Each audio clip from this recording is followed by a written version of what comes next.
안녕하세요. 저는 1학년 3반 19번 조지원입니다. 저는 생명공학과에 관심이 있기 때문에 관련 기술인 PCR에 대해서 설명해 드리도록 하겠습니다. 일단 차례는 DNA가 무엇인지 설명을 드릴 거고, 그 다음 PCR에 대해서 자세하게 알아보도록 할 겁니다. 그 다음에 PCR을 이용한 DNA 지문 검사와 RT-PCR에 대해서 설명을 드리도록 하겠습니다. 일단 DNA란 핵산의 일종으로 인상, 당, 염기가 결합된 뉴클레오타이드가 기본 당입니다. 이때 당의 종류는 디옥시리보스입니다. 염기의 종류는 티민, 아데닌, 시오신, 구아닌 이렇게 네 가지가 있고요. 구조는 이제 뉴클레오타이드가 여러 개가 모인 게 폴리뉴클레오타이드인데 이게 두 가닥이 이중나선 구조를 이루고 있습니다. 그리고 염기가 서로 상부적인 결합을 이루고 있는데 시오신은 구아닌과 티민은 아데닌과 결합을 한다고 합니다. DNA의 기능은 유전 정보를 저장하고 다음 세대로 전달하는 역할을 합니다. PCR의 역사에 대해서 알아보도록 하겠습니다. 일단 미국 세터스사에 의해 개발이 되었고 1985년에 핵산사열의 증폭 방법이라는 명칭으로 특허를 출원하였습니다. 테리 멀리스라는 사람에 의해서 개발이 되었고요. 이분은 이제 1993년에 노벨 화학상을 수상하였습니다.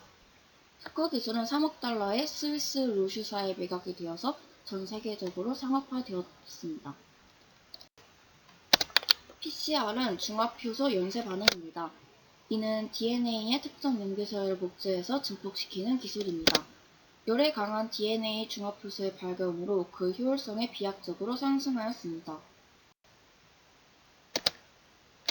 PCR은 DNA가 온도 변화에 따라 변성한다는 점을 이용합니다. 첫 번째로는 열 변성을 통해서 DNA를 변성을 시키는데 이중나선의 DNA가 단일 가닥으로 분리가 됩니다. 그다음에 두 번째로는 프라이머를 결합을 하는데요. 두 가닥의 프라이머가 각 가닥의 표적서열 말단에 결합하게 됩니다.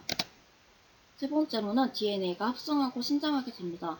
DNA 중합효소가 새로운 DNA 가닥을 합성합니다. 이때 DNA의 양이 2배로 늘어나게 됩니다. 가열과 냉각을 자율적으로 하는 장치가 개발되어 있어서 짧은 시간 내에 DNA를 증폭시킬 수 있게 되었습니다. PCR은 DNA를 진단하거나 복제하는 데 이용돼서 유전자 추적 실험에 사용이 됩니다. 바이러스와 세균을 검출하거나 감염성 질환을 진단하는 데도 이용이 됩니다.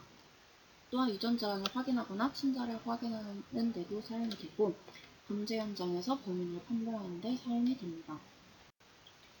DNA 지문 검사는 STR을 이용한 기술입니다. DNA 지문은 개인마다 가지고 있는 독특한 DNA 염기서열입니다. STR 분석을 사용을 하는데요. 원리는 DNA 중 비유전자 부분에는 짧은 염기서열이 여러 번 반복되는 부분이 있습니다. 이 반복되는 부분이 사람마다 다르기 때문에 이를 이용하는 방법입니다. 과정은 DNA를 PCR을 이용해서 증폭을 시킨 다음에 제일 전기 영동을 사용을 하면 띠 모양으로 나오게 됩니다. 이 띠의 위치를 다른 DNA와 비교하면 동일 인물인지를 구분할 수 있게 된다고 합니다. 여기서 전기 영동에 대해서 설명을 드리자면 DNA의 뉴클레오타이드는 음전하를 띠고 있습니다. 이처럼 전기를 띠는 물질은 전기장 속에서 한 방향으로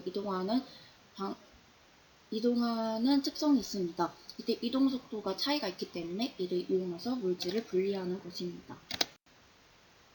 RT-PCR은 코로나 진단키트에 사용되는 방법입니다. RT-PCR이 PCR과 어떻게 다른지 설명해 드리도록 하겠습니다. 일단 PCR은 DNA를 사용하는데 RT-PCR은 mRNA를 이용해서 실제 유전자의 발현 정도를 측정하는 기법입니다. mRNA에서 역전사 효소를 사용하여 상부적인 DNA를 만들고 이 cDNA가 중합효소 연쇄 반응 등을 거쳐서 증폭하는 방법입니다. 이 RT-PCR은 PCR의 한계를 극복하는데요. 일단 PCR을 사용하려면 DNA만 사용을 해야 되는데 이때 RNA를 DNA로 바꿔야 되는 번거로움이 있습니다. 하지만 RT-PCR은 RNA를 사용하기 때문에 이 과정은 생략 가능합니다. 또한 DNA 전기 영동을 사용하면 양을 구별하기 어렵다는 정보의 한계가 있습니다. 이때 때문에 RT-PCR은 qPCR을 이용하게 됩니다. qPCR은 프라이머에서 조금 떨어진 가닥에 염기 서열인 프로브를 도착합니다. 프로브에는 형광물질인 리포터와 형광흡수 물질인 퀀처가 있습니다. 프로브는 증폭하게 되면 파괴가 되는데 이때 빛이 발생하게 됩니다. 이 발생하는 빛의 양을 측정하면 DNA의 복제를 실시간으로 확인할 수 있습니다. 코로나 진단키트에는 앞서 말씀드린 RT-PCR, 역전사 중합효소 연쇄 반응이 사용됩니다. 여기서 RT-PCR의 RT는 역전사와 실시간 검출의 의미를 다 담고 있습니다.